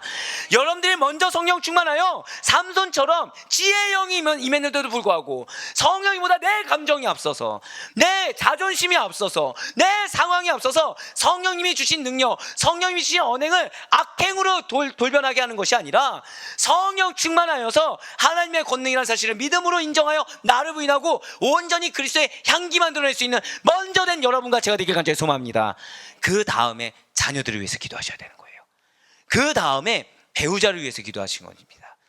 여러분들의 성령 충만 이후에 그러한 여러분들을 바라본 자녀들의 눈이 성령의 그것이 될 수 있도록 인도하여 주시옵소서. 성령님의 마음으로 여러분들을 받아들이고 볼 수 있도록 인도하여 주시옵소서. 기도하셔야 된다는 거예요. 우리는 흔히 나도 나지만 자녀의 어떤 문제가 있을 때 이 문제의 외형적인 부분만을 두고서 기도하는 경향이 상당히 많습니다. 하지만 그래서는 안 된다는 거예요. 지금 삼손이 악행을 저지르는 거, 삼손이 기행을 저지르는 거 하다 못해 여호와의 영이 임했음에도 불구하고 감정보다 자신이 성령의 충만함보다, 성령의 임재보다 감정이 더 앞서는 이런 어리석은 행위를 하는 거, 그 시작이 뭐라고 말씀드렸어요? 사실은 신앙교육, 가정 가운데 본이 되는 것부터 시작돼야 된다고 말씀을 드렸습니다. 이것이 오늘 우리에게 주신 미션이에요. 과연 여러분들께서는 여러분들의 자녀에게, 여러분들의 배우자에게 어떠한 모습으로 비춰주고 계십니까? 여러분들은 과연 여러분들의 능력을 과연 하나님의 영광을 위해서 얼만큼 활용하고 계십니까? 우리 하나님만 드러낼 수 있기를 간절히 소망합니다. 하나님께서 나에게 능력 주심을 믿고 이 능력을 하나님을 위해서 쓰시길 바래요. 더불어서 자녀를 바라봤을 때, 배우자를 바라봤을 때, 어떠한 환경을 바라봤을 때 문제를 보기 이전에 나의 모습을 먼저 보시길 바랍니다.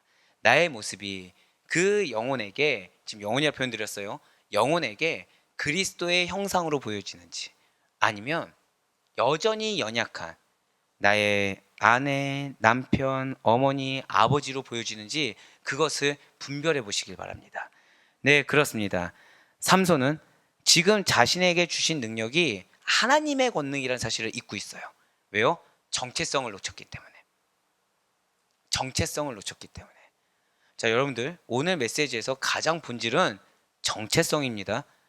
신앙교육에 있어서도 무엇을 기억해야 할 수 있다는 거예요? 정체성을 기억해야 할 수 있는 거예요. 나에게 주신 능력이 하나님의 권능이라는 사실을 인정하고 깨닫기 위해서는 무엇을 기억해야 된다는 거예요? 정체성입니다. 그럼 여러분들의 가정에, 직장에 어떠한 문제 해결을 위해서는 무엇이 회복되어야 된다는 거예요? 먼저는 내 정체성이 회복되어야 되고, 그리고 그 영혼들의 정체성이 회복되어야 된다는 거예요. 그러지 않고 무슨 해결이 있겠습니까? 그러지 않고서는 죄송하지만 지금 문제를 온전히 그런 영적인 문제, 그리고 문제를 나의 문제로 받아들이지 않았을 땐 하나님이 아무리 해결을 주셔도요, 삼손처럼 분노와 분풀이로 활용할 수밖에 없다는 것이죠. 우리 역시 마찬가지예요. 우리의 능력이 아닙니다. 우리의 힘이 아닙니다. 그런데 여기서 신기한 것은 우리가 기도는 그렇게 해요. 주님, 나는 할 수 없습니다. 주님만이 할 수 있습니다. 저 영혼, 내가, 우리 배우자, 내 자녀들, 내 힘으로는 바꿀 수가 없습니다. 하나님 역사해 주세요. 하나님 만나게 해주세요. 라고 해요. 그런데 그 이면에 뭐가 있냐면 이제 억울함이 있는 거예요. 어느 정도 인정도 받고, 어느 정도 내가 좀 그동안에 보상도 좀 받고, 나라는 존재가 들어가 버리는 거죠. 이제 나라는 존재. 나는 무시당해도 좋고 나는 없어도 좋으니 온전히 하나님의 영이 임해서 하나님을 만났으면 좋겠다 라는 마음이 없는 거예요. 만났으면 좋겠다 이면에 뭐가 있습니까? 취업을 못하면 취업하길 바라는 마음, 결혼을 못하고 있으면 결혼하길 바라는 마음, 교회를 안 나오고 있으면 교회를 나오길 바라는 마음, 나의 어떠한 니즈가 존재하기 시작했다는 거죠. 가장 먼저 기억하셔야 될 것은 태중에서부터 내 사랑하는 자녀들, 배우자들에게 이미 하나님의 계획이 있는 줄 믿으시길 바랍니다. 근데 그 계획이 지금 누구를 통해서 개화되겠습니까? 자, 일단 고백하실까요? 나를 통해. 정확히는 그리스도의 본이 되는 나를 통해서 변화될 것을 믿으시길 바라요. 이 그리스도의 본이 되는 나의 모습은 다른 거 아니에요. 내가 없어야 됩니다. 여러분 중에 자기 자신의 신앙에 대해서 난 자신한다, 난 정말 내 삶을 다 둘러봐도 나는 예수님밖에 없다 있으십니까? 죄송한 말씀이지만 우리의 모습 중엔요, 하다못해 교회 와서 예배드리는 모습을 보고서도 실망할 수밖에 없는 연약함이 있는 게 우리예요. 제가 아까 말씀드렸잖아요. 자, 가정 예배 드리는 거 좋습니까? 안 좋습니까? 좋죠. 그런데 들으면 안 될 것 같은데, 자, 설교를 할 때 순적한 마음으로 설교할까요? 때로는 어떤 의도를 갖고 설교할 때도 있을까요? 예, 의도를 갖고 설교할 때도 있죠. 자, 중요한 건요, 여기서는 없습니다. 여기서 하면 큰일 나죠. 제가 가정에서는 자녀들에게 하고 싶은 말이 있을 때, 이 못할 때, 할 시간도 없고 왠지 해서 안 되는 마음이 있을 때 그걸 녹인다는 거예요. 자, 중요한 거는 가정 예배의 주인은 누구십니까? 하나님이시죠. 근데 이걸 저는 뭘로 악용하고 있어요? 제 직성 푸는 거, 제가 하고 싶은 말로 푸는데 악용하고 있다는 거예요. 제가 왜 이렇게 얘기했을까요? 똑같아요. 다 똑같아요. 지금 뭘 아닌 척하고 놀란 척하고 보세요. 지금 다 똑같은데. 네. 믿으면 좋다고 하면서 다 내 직성 풀기 위해서 내 의도가 있고 내 니즈가 다 있다는 거죠. 입으로는 거룩하게 얘기 다 해요. 다 해요. 근데 그 내면에 있는 건 뭐예요? 더러운 우리의 본성이 있다는 것입니다. 그래서 자기를 부인해야 된다는 거예요. 자기를 부인하기 위해서는 여러분들 가장 잊지 말아야 될 건 무엇이라고요? 저 때 한 번 더 고백하실게요. 나는 그리스도인입니다. 이걸 기억하셔야 돼요. 나의 정체성이 그리스도인이라는 거예요. 나의 정체성은 하나님 앞에서 살아가고 하나님의 심판대 앞에 설 하나님의 백성이라는 사실을 놓쳐서 안 된다는 거죠. 그래서 지금 이 순간에도 나의 이 말, 이 행동은 사명이 있다는 사실을 잊지 말아야 되는 것입니다. 나에게 지금 이 상황을 주신 것은 하나님이 주셨기 때문에 이 상황 가운데 온전히 하나님의 말, 하나님의 마음, 하나님의 행동이 나오지 않으면 죄악된다는 그러한 하나님 앞에 두려운 마음이 있어야 된다는 거예요. 그렇지 않고서는 우리는 뭐가 드러날 수밖에 없다고요? 내 의가 드러날 수밖에 없다는 거죠. 우리가 내 의가 드러난다고 했을 때 나는 아니겠지라고 생각해서 안 되는 이유가 내 의가 드러난다는 게 내 공로를 한번 인정받아 보겠다. 내가 한번 내 이 노력으로 막 상급받아 보겠다고 생각하시는 분은 죄송하지만 단 한 명도 없습니다. 그런데 마음 가운데 일말의 욕심이라는 게 다 있다는 거예요. 마음 가운데 일말의 인간적인 니즈라는 게 다 존재한다는 거죠. 근데 이거를 하나님이 주신 적이 없다는 거예요. 사랑하는 여러분들, 연단 받는 게 하나님의 뜻이면 이것은 받아야 됩니까? 안 받아야 됩니까? 다 받아야 된다고 알고 계시죠? 근데 그 순간 그 연단의 시간을 조금이라도 앞당겨 보고자, 그 인내의 시간을 조금이라도 빨리 해결해 보고자 내 니즈가 살짝 들어간다는 거예요. 자기를 부인해야 됩니다. 자기를 부인하지 않고선 반드시 기억하세요. 여러분들에게 성령님께서 충만함을 더해 주십니다. 믿으십니까? 그런데 자기를 부인하지 않으면 그걸 누구를 위해서 쓰게 된다고요? 나, 정확히는 삼손과 같이 나의 분노, 분풀이로 나의 감정을 소모시키는 용도로 쓸 수밖에 없다는 거예요. 결국 하나님을 내 악한 도구로 쓰는 죄악을 범하게 된다는 것이죠. 그렇습니다. 내 힘이 아닌 거, 내 능력이 아닌 거, 그저 하나님께서 감사하게도 나를 사용해 주신 것에 대해서 인정하고 하나님의 능력을, 그분의 충만함을 구하기 위해서는 저 따라 고백하실게요. 나의 삶이 영적 전쟁입니다. 이거라는 경각심이 있어야 된다는 거예요. 이거라는 경각심이 없으면 힘들어요 요즘. 네, 요즘 힘들어서 그래요. 이거라는 경각심이 없잖아요.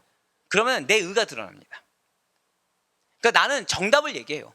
정답을 얘기하는데 이 속에 있는 의지나 마음은 정답이 아닌 거죠. 나는 지금 문제란 걸 인식했다고 생각해서 정답을 주는데 하나님이 원하시는 정답이 아니라는 겁니다. 그러니까 사단이 얼마나 교묘하냐면, 저는 우리 사랑하는 아대표교회 성도님들에서 기도할 때 여러분 중에 영적으로 둔감한 자는 없습니다. 무지한 자가 없어요. 근데 중요한 것은 교묘하게 비트는 거죠. 깨달았어요? 깨달아서 여기서 하나님이 하라는 대로 하는 것이 아니라 문제라는 걸 깨닫고 내 방법을 들이밀어요. 문제라는 걸 깨닫고 내 해답을 들이미는 거예요. 이건 경각심입니까? 아니에요. 이건 아닙니다. 여러분과 저의 삶은 영적 전쟁입니다. 믿으십니까? 오죽했으면 사단이 뭘 공격한다고 제가 말씀드렸어요. 틈을 공격한다니까요. 전 여러분들 진짜 사랑하는 이유가 뭔지 아십니까? 사실은 제가 이렇게 했을 때 여기다가 지금 부수적인 설명을 써놨어요. 부수적인 설명을. 근데 제가 할 필요가 없어요. 부수적인 설명 왜 썼을까요? 인정하지 않으면, 모르는 척 지금 얼굴 모호한 표정 지으면 이것까지 해야겠다 했는데 지금 곳곳에서 다 인정하시는, 감사해요. 배고파 죽겠는데 감사합니다. 인정해 주셔서, 힘겹지 않게 해주셔서. 지금 여기서 힘 쏟으면 안 돼요. 힘은 어디다 쏟아야 돼요? 불 내려 주셔서, 지금 이 악행을, 지금 이 마음의 완악함을 다 소멸시켜 주셔서 여기에 쏟아야 되는데, 여러분들이 인정하지 않는 완고함에 쏟아서는 안 된다는 거예요. 그런데 감사해요.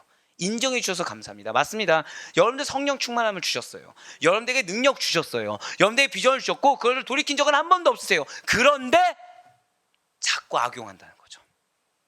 자꾸 내 의가 들어가고 내 욕심이 자꾸 들어간다는 거예요. 자꾸 사단이 틈타는 그 틈을 알면서도 벌려놔요. 알면서도. 이 정도는, 지금 이때는 목사님 시간이 다가오는데 해결이 돼야 되지 않겠습니까? 여기가 해결 안 되는데 다른 거 해결한다고 무슨 소용이 있겠습니까? 신앙이 해결돼야지. 지금 더불어서 바라보는 관점이 해결돼야죠. 누구의 바라보는 관점이요? 저 따라 고백하실게요. 나의 관점. 나의 관점부터 해결돼야 돼요. 내 관점이 머리로는 영적 전쟁인 거 알면서 근데 현실의 문제가 보인다. 이미 영적 전쟁이라는 경각심이 없는 겁니다. 한번 이렇게 생각해 보세요. 여러분들이 눈을 뜨면 막 여기 사자가 있는 거예요. 이쪽 돌리면 여기도 사자가 있는 거예요. 이쪽 돌리면 여기도 사자가 있는 거예요. 어디 갈 수가 없는 거예요. 그럼 여러분들 뭐에 집중하시겠습니까? 뭐에 집중하시겠어요? 피해서 하늘 보시겠어요? 그럼 갈 수가 없다니까요. 집에 있어도 내 여기 팔면을 둘러봐도 다 사자, 마귀 사단들 뿔 달린 것들이 막 이렇게 있어요. 뭐에 신경 쓰시겠습니까? 자, 뭐 하시겠어요? 그러면은 피해서 하늘 보면은 그들 사시겠다고 그렇게 하시겠습니까? 이거를 지금 치우는데 지금 집중하지 않으시겠습니까? 내 눈앞에 놓인 이 마귀 사단을 치우는데 집중하지, 내가 이걸 놔두고서 내 이 직성을 풀어보겠다 하실 분 계십니까? 아무도 없다는 거예요. 그런데 결국 하나님 보시기에 여러분들이 이 감정의 소용돌이에서 해결하지 못한다, 문제인 걸 알면서도 외면하고 자꾸 다른 걸 하려고 한다, 그 하나님 보시기에 여러분들은 지금 영적 전쟁인 걸 깨닫지 못하는 상황이랑 똑같다는 거죠. 하나님 보시기에 지금 마귀 사단이 우는 사자처럼 여러분들을 둘러싸고 있는 것을 바라보지 못하는 영적 아둔함이 있는 자들과 동일하다는 거예요. 그러니까 하나님 계속 뭘 경험하게 하세요? 계속 그것들을 볼 수밖에 없는 환경을 계속 주시는 거예요. 계속. 너가 지금 자녀 문제로도 안 봐? 그럼 배우자 문제. 배우자 문제로도 안 봐? 물질 문제. 물질 문제도 안 봐? 건강 문제. 사단이 공격하는 영역이랑 영역들은 다 그걸 두고 기도할 수밖에 없는 환경을 주고 계시다는 거죠. 이거를 해결하기 위해서는 그럼 뭐부터 해야 되는 것입니까? 절대 고백하실게요. 나는 그리스도입니다. 나의 삶은 영적 전쟁입니다. 아멘? 이거를 먼저 인정해야 된다는 거예요. 이거를 먼저 분별해야 된다는 거죠. 누가 어떤 상황이 문제, 어떤 환경이 문제, 이게 아니라 지금 나에게 가장 시급한 건 뭐예요? 영적 전쟁. 이 문제보다 더 시급한 건 무엇입니까? 내 마음이 온전히 하나님만, 온전히 그리스도로만. 그래서 사단이 감히 틈타지 못할 정도로, 내 걸어가는 발걸음마다 이 앞에 있다가도 싹 비켜나갈 정도로, 이게 가장 시급한 거라는 거예요.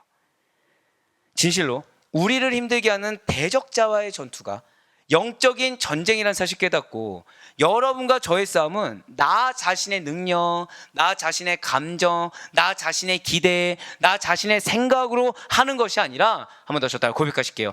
하나님께서 주시는 권능, 그렇습니다. 그분이 주시는 충만한 은혜, 그분이 주시는 권능, 그 성령의 충만한 능력으로 말미암아 감당해야 된다는 사실을 잊지 마시길 바라겠습니다. 여러분들 자녀의 변화 역시 마찬가지라는 거예요. 여러분들 배우자의 변화 마찬가지입니다. 상황의 변화 역시 마찬가지라는 거예요. 그 상황에 근간이 어디서 생겼는지 알아야 돼요. 그 자녀의 이 마음 가운데 이 기본이 무엇인지 알아야 됩니다. 배우자의 생각과 언행의 그 기본이 어디서 나왔는지 알아야 돼요. 겉으로 드러나는 것에 대해서 내가 분석하고 그걸 해결하는 것이 아니라 어디에서 시작되었는지, 한 번 더 저따라 고백하실게요. 문제의 근원, 이거를 발견하셔야 된다는 거예요. 문제가 문제인 걸 안다는 것은 문제 외형적인 부분 가지고 풀려고 하는 것이 아니라 문제의 근원이 어디서 시작했는지 그거를 발견해야 된다는 것이죠. 그러면 여러분들의 기도가 바뀔 수 있다는 것입니다. 그러면 여러분들의 대처가 바뀔 수 있다는 거예요. 단순히 그 근원을 보기 싫어서 믿지 않으니까, 믿음이 연약하니까 이 말 뒤에 숨지 말고 어디서부터 그 근원이었는지, 근데 그 근원이 알고 봤더니 나 때문이었어요. 인정해야 된다는 거예요. 그 근원이 알고 봤더니 나의 표리부동함, 나의 일치되지 않은 행동, 나의 고집, 나의 완악함 때문에, 그러면 그걸 버리면 된다는 거예요. 사랑하는 성도 여러분들, 삼손이 나시린으로서의 규정을 못 어기고 그가 하나님께 드린 서원을 어기는 순간 하나님의 영이 가차없이 그를 떠났음을 잊지 마시기 바라겠습니다. 하나님의 영이 없었습니까? 아니요, 있었어요. 하나님의 영이 충만하지 않았습니까? 아니요, 충만했어요. 사사시대 때 그 어디에도 기록되지 않을 정도로 이 나시린 삼손은 하나님이 4번이나 역사하셨어요. 근데 삼손 감사했습니까? 감사하지 않았어요. 악용했다는 거예요. 능력을 악용했다는 거예요. 능력을 하나님 위해서 쓰지 않고 자신의 정욕을 위해서, 자신의 분노를 위해서, 자신의 감정을 위해서 썼다는 것이죠. 결국 삼손에게 있어서 가장 큰 비극은요, 여인에게 배신당한 거 아닙니다. 머리를 잘려진 거 아니에요. 두 눈 뽑힌 거, 조롱당하는 거 다 아니에요. 가장 큰 비극은 하나님의 영이 떠나심입니다. 성령님이 떠나시는 거예요. 저는 여러분들과 평생 갑니다. 감사해요. 살짝 1초 정도 뒤늦게 얘기해서 마음에 상처가 있을 법하지만, 순간 당황하셔서 늦어졌다고 저는 생각하고 있습니다. 뻔뻔해라. 네. 근데 그러기 위해서 제가 결단하는 게 뭐냐면, 전 여러분들 너무 좋아해요. 전 여러분들 너무 사랑하거든요. 큰일 났어요 진짜로. 그러다 보니까 뭘 못하냐면 쓴소리를 점점 못하기 시작하는 거예요. 아, 이것도 못하냐, 이게 못하는 거냐, 그런 표정 보지 마시고, 저 진짜 많이 인내하고 있습니다. 많이 인내하고 있어요. 더 신랄해야 되거든요. 왜냐면 자, 항상 드린 말씀 있죠. 여기 골맞어요. 이거 어떻게 해야 됩니까? 도려내야 돼요. 잘라요? 더 무서운 분들이 있어요. 저는 이거를 생각했는데 잘라요 바로. 회개하겠습니다. 여러분들 팔을 자르셔야 됩니다. 네. 본인이 본인이 무섭다고 하면 제가 어떻게 합니까 지금? 네네네. 네, 예, 도려내야 됩니다. 도려내야 돼요. 이쪽이었나요? 네네네. 도려내야 되는데 이거 도려내기 싫다고 외면하고 말을 안 하면 우리 사랑하는 집사님, 그거는 집사님이 문제입니다. 도려내셔야 돼요. 그러면 집사님 마음이 어려울까요? 좋을까요? 본인에게 얘기한 것처럼 지금 어렵습니다. 근데 제가 이걸 눈치를 보면 될까 안 될까요? 안 된다는 거예요. 저는 하나님의 눈치를 보는 사람이지 사람의 눈치를 봐서는 안 되는 사람이거든요. 그런데 사람의 눈치를 보잖아요. 그러면은 사단이 그 틈을 탑니다. 사람의 눈치를 봐서 얘기하지 않는 그 영역을 틈탑니다. 그러면서 궁극적으로 어떻게 하게 돼요? 첫 번째 단계는 무엇이다? 성령님의 임재하심을 악용해요. 악용하고 나만의 성을 쌓게 합니다. 나만의 성을 쌓으니까 이전에도 말하기 힘든데 그 다음에 말하기가 쉴까요, 어려울까요? 더 어려워지게 되는 거죠. 그 다음은 무엇입니까? 떠나버리시는 거예요. 지금 말씀을 보세요. 말씀을 떠나셔요. 우리의 가장 큰 비극은 성령님께서 떠나시는 겁니다. 나를 구원해 주셨으니까 떠날 일이 전혀 없어. 여러분들, 우린 성화의 과정이에요. 왜 우리의 본질이, 우리의 정체성이 왜 중요하다고 하겠습니까? 우리는 아직 구원의 완성을 이룬 자들이 아닙니다. 감사하게도 그럼에도 불구하고 사랑해 주시고, 그럼에도 불구하고 자비하시사 긍휼하시사 우리에게 기회를 주시는 하나님이시지만, 그렇다고 해서 보장받았다고 얘기할 수는 없다는 거예요. 우린 평생에 믿음으로 살아가야 합니다. 믿으십니까? 그런데 성령님은 떠날 일이 없어. 그래서 나만의 성을 여러 개를 쌓는다? 자신할 수가 없다는 거예요. 그렇다고 한다면 말씀은, 메시지는, 기도는 가장 필수적으로 되어야 되는 것이 무엇이냐? 성령님이 떠나가지 않을 수 있도록, 하나님의 영이 충만하게 임할 수 있도록 그렇게 도와드리고 만드는 게 우리의 신앙생활이 되어야 되는 것입니다. 그렇습니다. 성령의 떠나가심이 사실은 삼손에게 가장 큰 비극이었어요. 사랑했던 들릴라나 딥나 여인의 배신이요? 사람들의 조롱이요? 아니라는 거예요. 여러분들 잊지 마시길 바랍니다. 어쩌면 지금 여러분들이 마음 가운데 어려움이 있을 정도로 자녀들이 속을 썩일 수도 있어요. 배우자가 믿음이 연약할 수도 있어요. 물질적인 어려움 때문에 가정이 힘들 수도 있어요. 건강 때문에 집중하지 못할 수도 있어요. 하지만 그것은 비극이 아닙니다. 우리에게 있어 가장 큰 비극은 하나님이 함께하지 않는 거, 하나님이 약속하지 않는 거, 하나님의 약속의 말씀을 주신 걸 걷어가신 거, 그리스도의 영이 떠나시는 것입니다. 진실로 예수 그리스도를 믿는 성도들에게 성령님께서 내주하십니다. 믿으십니까? 그렇기 때문에 지금 사단이 여러분들에게 이게 시급한 것처럼 가려지는 그 막을 벗어 던지세요. 지금 이게 시급하면서 나를 바라보지 못하게 그 포커스를 닫고 있는 이 벽을 철거시켜 버리세요. 우리의 인생 순위는 그러한 우리 가운데 임재하신 성령님을 기쁘시게 하는 것입니다. 우리의 인생의 우선순위는 온전히 성령님의, 하나님의 인정을 받는 것입니다. 할렐루야! 성령님의 뜻을 분별하여 그대로 행하는 순종으로 말미암아 하나님의 기쁨이 되는 거, 하나님의 인정이 되는 거, 그래서 여러분들에게 약속하신 그 말씀이 성취되는 거, 여러분들을 말미암아 천국의 잔치가 늘 항상 열리는 거, 이것이 우리의 인생의 우선순위라는 사실을 반드시 믿으시길 바랍니다. 그러니 우리는 성령님을 슬프시게 하는 일을 없도록 주의해야 된다는 거예요. 자존심이 상해서, 억울해서 나를 드러내서 내 의를 쌓는 것이 아니라 이러한 감정, 분노 다 버리고 삼손과 같은 그러한 분노와 분풀이를 다 벗어버리고 성령님을 슬프시게 하는 일이 없도록 주의해야 된다는 것이죠. 삼손을 보시길 바래요. 결국 삼손이 딥나 여인으로 정신을 못 차렸어요. 동일한 실수인데 딥나 여인, 이방 여인이랑 결혼했더니 이렇게 결과가 좋지 않구나 깨달음이 없었어요. 몰랐을까요? 알 수밖에 없죠. 어떻게 모릅니까? 지혜의 영이 함께 하는데. 근데 모른 척했다는 거예요. 무슨 말 뒤에 숨었을까요? 제가 경험한 적이 있습니다. 친구 중에 한 명이 지금 연락을 안 해요, 제가. 왜냐면 이 친구가 부르심을 받았어요. 부르심을 받았는데 너무 수위가 센가? 한 여자를 좋아하게 된 겁니다. 한 여자를 좋아하게 됐어요. 근데 그 여자가 사실은 임자가 있는 거죠.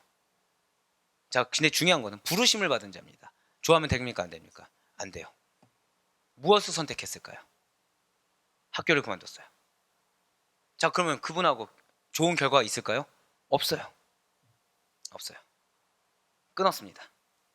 끊었어요. 왜일까요? 저는 허용할 수가 없는 거예요. 전 감히 허용할 수가 없어요. 부르심을 받았는데, 사명인데, 사명보다 중요한 것은 없습니다. 목회자가 사명의 중요성을 놓치면 성도한테 사명의 중요성을 얘기할 수가 없어요.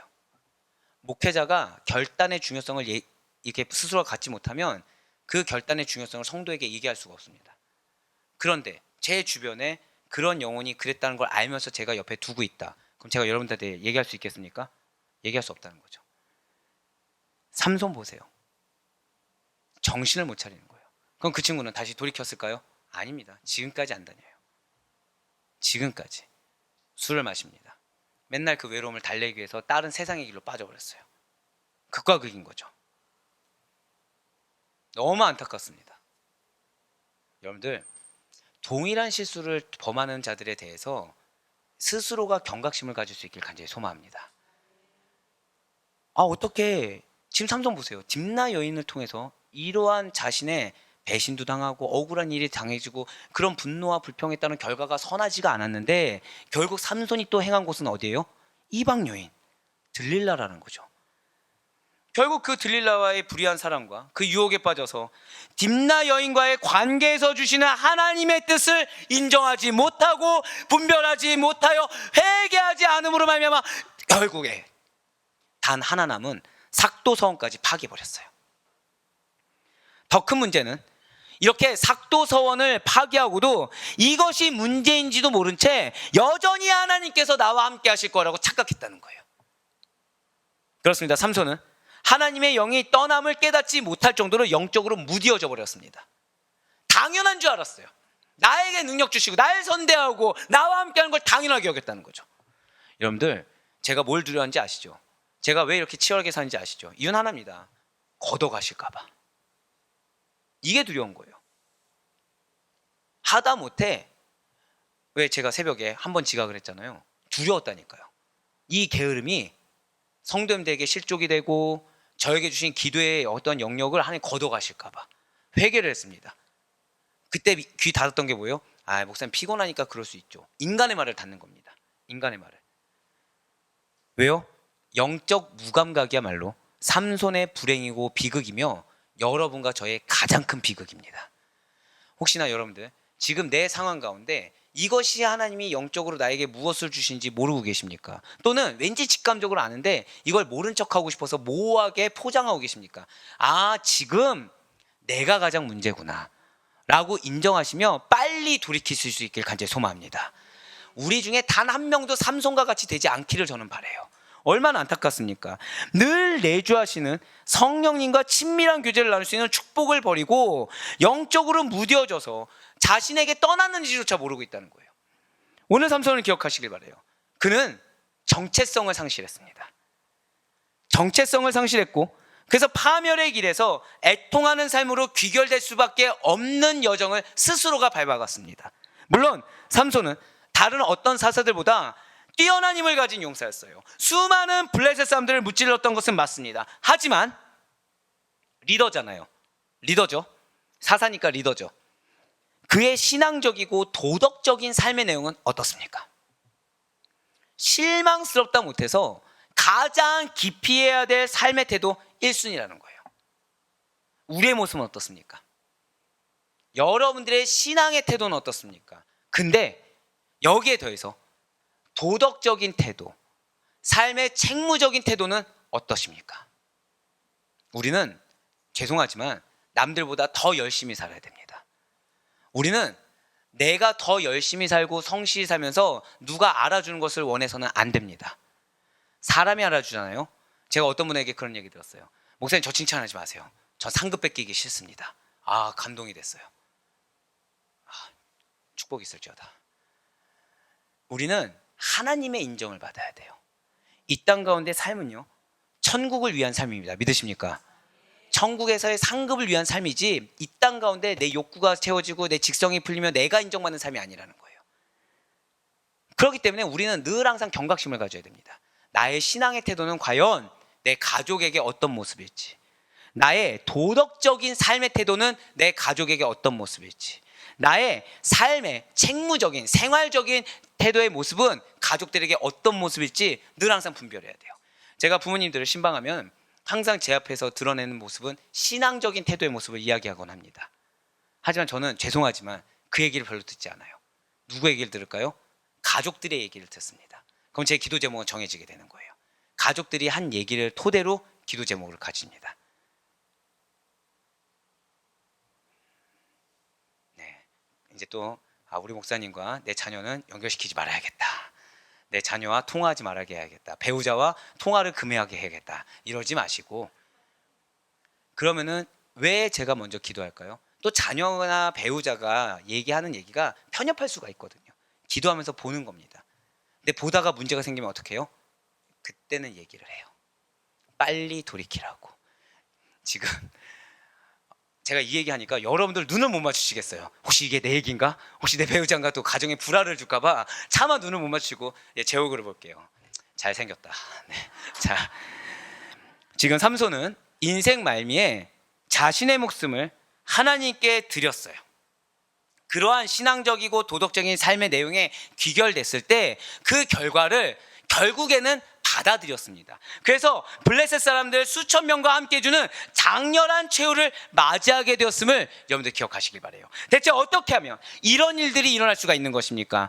삼손은 하나님의 영이 떠난 줄 알았습니까? 몰랐습니까? 몰랐어요. 블레셋 사람들에게 여전히 그러했듯이 자신보다 아래로 알고 대항했습니다. 그런데 힘이 없는 거예요.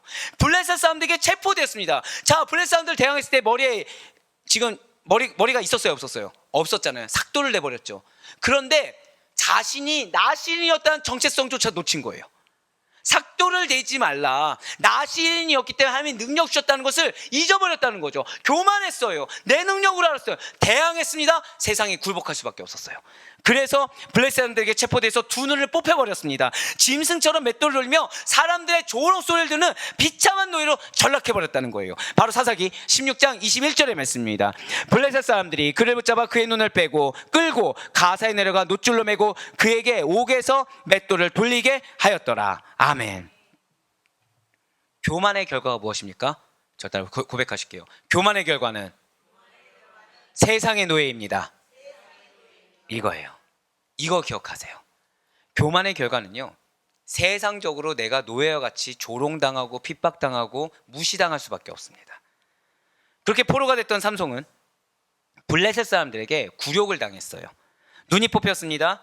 블레셋 사람들 앞에서 희롱을 당하기까지 했어요. 그와 같은 처참한 과정을 통하고 나서야 삼손은 회개했습니다. 그리고 하나님의 언약을 상기하며 겸손히, 그제서야 겸손히 하나님께 능력을 구했다는 거예요. 바로 사사기 16장 28절의 말씀입니다. 삼손이 여호와께 부르짖어 이르되 주 여호와여 구하옵나니 나를 생각하옵소서. 하나님이여 구하옵나니 이번만 나를 강하게 하사 나의 두 눈을 뺀 블레셋 사람에게 원수를 단번에 갚게 하옵소서 하고. 지금 삼손은 부르짖고 있어요. 이번 한 번만, 제발 이번 한 번만, 제발 마지막으로 한 번만 강하게 임하여 주시면, 마지막으로 기회를 주시면 당신이 나에게 주신 그 사명 행하고 가겠습니다. 블레셋 사람에게 원수를 단번에 갚아서 이스라엘에게 명하신 사명을 내가 수행하겠습니다. 한 번만 기회 좀 주세요. 전 우리가 이런 안타까움이 없길 소망합니다. 그 전에 기회를 주실 때 그것이 기회고 은혜인 줄 깨닫고 내 마음, 내 상태, 이거 내가 한번 고수해 보고자 이런 안타까운 일까지 치닫지 않길 전 정말 소망합니다. 기억하세요. 능력은, 은혜는 다른 것에서 나오는 게 아니에요. 영혼의 변화는 다른 데서 오는 것이 아닙니다. 공동체의 변화는 다른 데서 오는 것이 아니에요. 저 따라 고백하실게요. 내가 회개합니다. 거기서 와요. 거기서 와요. 나 잘못한 거 없는 것 같은데, 그게 사단이 주는 마음입니다. 여러분들 어깨에 호마노가 있다고 말씀을 드렸어요. 여러분들 영적 대표격입니다. 믿으십니까? 누가 믿음이 없어서 잘못을 저질렀다, 나는 이만큼 희생했다보다 더 중요한 것은 하나님이 여러분들에게 영혼의 무게를 주셨다는 거예요. 하나님은 여러분들을 태어날 때부터 그런 사명을 주셨어요. 그래서 죄송하지만 여러분들의 입술은 항상 선해야 돼요. 여러분들의 입술은 항상 겸손해야 돼요. 여러분들의 행동은 항상 선하고, 여러분들이 드러나서는 안 돼요. 고집스러워서 안 돼요. 자존심도 나와서도 안 돼요. 억울하죠. 슬프죠. 인간적으로는 괴롭죠. 그런 삶이 어디 있습니까? 노예 같은 삶인데. 그런데 지금 삼손이 왜 실수 저질렀죠? 인간적으로 멋진 남자였어요. 근데 그래서 축복을 포기했어요. 우리는 세상적으로, 인간적으로 연약해질지언정 하나님 앞에서 강한 자가 되어야 하는 줄 믿으시길 바랍니다. 진실로 회개는요, 긍휼을 불러옵니다. 여러분들을 말미암아 여러분들의 가정이 긍휼하심을 얻게 될 것을 믿으시길 바랍니다. 여러분들이 판단하지 마세요. 대체 언제 정신 차리려고, 대체 언제 믿고 돌이키려고 이런 말을 하지 마세요. 주님, 내 죄입니다. 내가 본의 안 된 내 죄입니다. 내 연약함입니다. 나로 말미암아 지금 저 영혼이 변화되지 않고, 나로 말미암아 이 공동체가 변화되지 않습니다 라는 믿음의 고백인 것입니다. 그러한 고백이 긍휼을 불러와요. 구원의 상급과 은혜의 능력을 경험하도록 선물을 주시는 것입니다. 자, 한 번 더 고백하실까요? 회개에 능력이 있습니다. 아멘. 이걸 정말 믿으시길 바래요. 이렇게 하나님께서 주시는 그 회개로 말미암은 능력으로 말미암아 삼손은 다곤 신전에서 블레셋 방배들 수천 명과 함께 죽음으로 하나님의 계획을 성취하였습니다. 그리고 그분의 영광을 드러내었어요. 마지막으로 사사기 16장 30절의 말씀입니다. 삼손이 이르되 블레셋 사람과 함께 죽기를 원하노라 하고 힘을 다하여 몸을 굽히매 그 집이 곧 무너져 그 안에 있는 모든 방백들과 온 백성에게 덮이니 삼손이 죽을 때 죽인 자가 살았을 때 죽인 자보다 더욱 많았더라. 아멘. 맞습니다. 삼손은 우리에게 실망을 주었어요. 경각심을 갖게 한 인물이 맞습니다. 하지만 그럼에도 불구하고 마지막에 한 번 더 저 따라 고백하실까요? 회개함으로. 그렇습니다. 마지막에 회개함으로 우리에게 있어 아름다운 신앙의 모범이 과연 무엇인지, 그리스도인에게 있어서 무엇이 아름다운 믿음인지를 보여주었어요. 사도 바울에게 마지막으로 보여준 모습이 무엇이었다고요? 회개하는 믿음이었어요. 믿는 자에게 가장 아름다운 신앙은 하나님 앞에서 인정하고 회개하여 돌이키는 거구나. 하나님 앞에서 그 본질이 회복되는 거구나. 그걸 깨달았다는 거예요. 사랑하는 성도 여러분들, 삼손의 이 짧은 삶 속에는 사실 이스라엘의 역사가 함축되어 있습니다. 즉, 배교했어요. 하나님을 저버렸습니다. 심판을 받아요. 회개합니다. 구원을 받아요. 이러한 구속사에 순환고리가 담겨 있다는 것이죠. 이러한 삼손은, 정확히는 하나님께 바쳐져야 할 나실인 삼손은 자신의 정체성을 항상 잃고 살았고요, 정욕과 탐심을 버리지 못해서 여호와의 영까지, 그 충만한 영까지 악용함으로 멸망의 길을 간 사람입니다. 정체성을 놓친 그 삶으로 말미암아 하나님의 영이 떠난 삼손의 모습은 굴욕과 비참한 모습이라는 것을 우리에게 증거해 주었어요. 하지만 하나님께서는 그러한 회개하는 삼손을 통해서 이스라엘을 구속하시겠다는 약속을 성취시켜 주셨습니다. 그리하여 삼손은 이스라엘을 구원하시고자 하는 하나님의 능력을 믿고 회개하며 나아갈 수가 있었다는 거예요. 그는 블레셋 족속의 정신적인 지주였던 다곤 신당을 허물었습니다. 그리고 그 자리에 모인 수천 명의 블레셋 지도자를 모두 죽임으로 말미암아 블레셋 족속의 힘을 약화시켰고요, 이스라엘에게 구원 안겨주는 통로가 결국엔 될 수가 있었다는 거예요. 아이러니하게도 굉장히 역설적이지만 삼손의 죽음은요, 회개를 통해 얻은 구원의 성격을 우리에게 가져다 주고 있다는 것이죠. 어쩌면 여러분들이 봤을 때 늦었다고 생각될 수도 있어요. 어쩌면 너무 오랜 세월이니까 이제는 끝났지라고 생각할 수도 있어요. 하지만 끝나지 않았습니다. 저는 오늘 설교를 하면서 준비하면서 사실은 마음이 무겁지가 않았어요. 너무 감사한 거예요. 너무 감사한 겁니다. 예, 맞아요. 지금 하나님 여러분들 질책하신 거 맞아요. 여러분들 가운데 인간적인 영역이 있다고 하는 거 맞아요. 여러분들 의가 있다고 말씀하신 거 맞아요. 근데 왜 감사했을까요? 왜 저는 여러분들에게 쓴 메시지 전하는 걸 꺼려하면서 이 메시지에 왜 감사할까요? 성취될 거라는 거예요. 약속이 성취될 거라는 거예요. 얼마나 감사합니까? 약속이 성취되면 되는 거 아닙니까? 여러분들 지금 어렵게 하는 그 구성원들, 어렵게 하는 환경이 해결될 것입니다. 믿으십니까? 그럼 된 거 아닙니까? 무엇을 통해서요? 한 번 더 저 따라 고백하실게요. 나의 회개. 예, 나의 회개를 통해서. 그럼 된 거잖아요. 맞아요. 이것은 믿음만이 가능케 하는 것입니다. 삼손의 삶의 요점은 결국 이러한 마지막의 회개로 말미암아 믿음으로 귀결될 수 있게 되었다는 것이죠. 사랑하는 성도 여러분들, 여러분과 저는 구별된 자들입니다. 믿으십니까?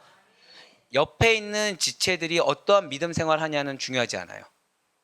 옆에 있는 친구들이 어떠한 삶을 영위하냐 중요하지 않습니다. 우리에게 중요한 것은요, 나는 구별된 자야. 나에게 기업을 허락하셨어. 나는 지금 하나님이 함께 하셔. 이거 이상이 없어요, 우리에게는. 다른 교회가 무엇을 했냐, 이건 저에게 중요하지 않습니다. 저에게 중요한 거는 지금 여러분들 영혼을 향한 하나님의 뜻하심이 분명하다는 거, 이것만 중요하다는 거예요. 그렇지 않으면 현혹될 만한 소식이 너무 많아요. 제가 방금 뭐라 표현 들었어요? 현혹될 만한 소식이 너무 많다고 했어요. 여러분들이 이 믿음의 본질, 정체성을 놓치면 여러분들의 귀를 어지럽힐 만한 거, 그래서 여러분들의 마음에 다시 의를 올릴 만한 것들은 허다합니다. 아까 제가 그런 표현 들었죠? 사자가 막 이렇게 팔면을 둘러싸고 있으면 여러분들 뭐부터 하시겠냐고. 그렇게 많아요. 여러분들을 현혹하는 영웅들이 너무 많다는 거죠. 유혹거리들이 너무 많다는 것입니다. 나에게 전부처럼 보이지만 실제로는 신기루와 같은 사사로운 정욕과 탐심이 내가 받을 은혜, 나를 통해 이루실 하나님의 기업의 최대한의 걸림돌이라는 사실을 인정하시길 바랍니다. 그러니 바라옵건 없기는 정말 영적으로 우리 분별합시다. 우리 오늘 기도하며 나아갈 때 여러분들 정말 뜨겁게 기도하셔야 돼요. 분별하며 기도하셔야 돼요. 주여, 내가 회개하지 않았습니다. 내가 회개한다고 했지만 일부를 회개했지 사실 모두 다 내 책임으로 회개하지 않았습니다. 나 믿음이 없었습니다. 내 사랑하는 자녀들, 배우자에게 하나님께서 약속을 주셨다고 했지만 믿음이 없어서 조급하였습니다. 그리고 그들이 예수님을 만나면 좋겠다고 이 환경 가운데 하나님의 역사를 보기를 원한다고 했지만 여기에 내 의가 있습니다. 내 고집이 있습니다. 내 자존심이 있습니다. 나의 보상 심리가 있습니다. 주여, 나를 용서하여 주시옵소서 하고 기도하시길 바라요. 그 기도 가운데 확신하시길 바랍니다. 마저 저 따라 고백하고 우리 기도하며 나갈게요. 기업이 있습니다. 이 기업이 무엇이겠습니까? 누군가에게는 자녀가 기업이에요. 누군가는 배우자가 기업입니다. 누군가는 여러분들의 직장과 사업장, 공동체가 기업이 될 수 있어요. 하지만 제일 중요한 것은 무엇이겠습니까? 여러분들의 믿음으로 말미암아, 여러분들의 회개하는 믿음으로 말미암아 그 기업은 반드시 견고한 하나님의 능력으로 성취되고 세워질 것을 믿으시길 바라겠습니다.